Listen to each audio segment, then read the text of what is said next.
Pessoal, o caso de uma menina de apenas 11 anos de idade que foi estuprada no estado de Santa Catarina e foi impedida pela justiça de fazer um aborto tem repercutido bastante desde o início dessa semana em todo o país. Vale registrar aqui que o aborto é permitido pela legislação brasileira quando a gravidez é decorrente de estupro, quando há risco à vida da gestante ou quando há um diagnóstico de anencefalia do feto. Toda essa situação levanta uma série de questões, uma delas é sobre como tentar proteger as nossas crianças de abusos dessa natureza. E para falar sobre isso, nós vamos receber mais uma vez aqui no nosso consultório ITN o psicólogo Luciano Edgley. Boa noite, Luciano. Boa noite, Felipe. Boa noite aos telespectadores do ITN. Seja sempre bem-vindo, é um prazer ter você por aqui. Para a gente começar, Luciano, qual é a idade correta para que os pais orientem os filhos sobre essas questões de sexualidade, sobre quando não podem deixar que adultos toquem no corpo da criança? A gente não tem uma idade necessariamente correta para se começar. A gente sempre diz que é bacana que a criança seja instruída desde muito cedo. Nas conversas, na interação com os pais, que os pais comecem a ensinar para a criança as partes do corpo que não podem ser tocadas, a não ser que as pessoas da família que cuidam da higienização da criança, da vestimenta, estejam autorizadas para isso, né?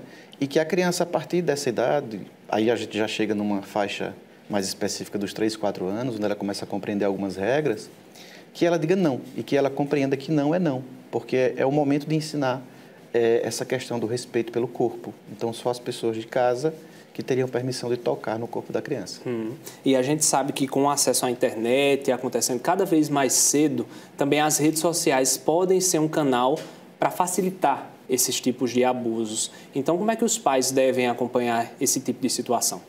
É engraçado que quando a gente fala de internet, né, amplia-se a possibilidade de outras intervenções dos pais e de abuso de outras naturezas. Mas em relação a isso, eu sempre digo que é muito importante que os pais fiscalizem sempre o que é que os adolescentes e as crianças estão fazendo, que eles procurem não ficar espionando de fato, para a criança não se sentir pressionada e com essa pressão até esconder alguma coisa que esteja acontecendo, mas sempre instruir a criança de que se por acaso ela conversar com pessoas desconhecidas, esse comportamento precisa ser evitado e que ninguém pode pedir imagens do corpo da criança, por exemplo, né? Ela não pode mandar isso em rede social nem de qualquer outra maneira.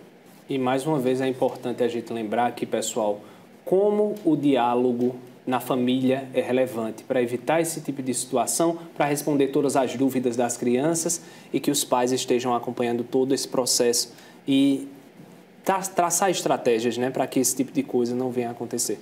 Exatamente. Uma coisa muito importante que precisa acontecer com mais frequência é a questão da conversa sobre educação sexual. Há um erro muito difundido no senso comum de que a educação sexual seria necessariamente falar sobre ato sexual, sobre partes do corpo. E não necessariamente, claro que vai se respeitar a idade da criança, eventualmente você vai falar sobre isso. Mas seria justamente o que você falou, aumentar a possibilidade de dialogar entre pais e filhos. Alguns pais têm dificuldade porque eles não foram educados para isso, não foram instruídos para isso. Aí é onde entra o papel da escola, com momentos em que ela possa, obviamente, cuidar dessa parte em relação à criança. Muito bom, Luciano. Mais uma vez, agradecer pela sua participação. Acho que sempre é um aprendizado para todo mundo. Obrigado.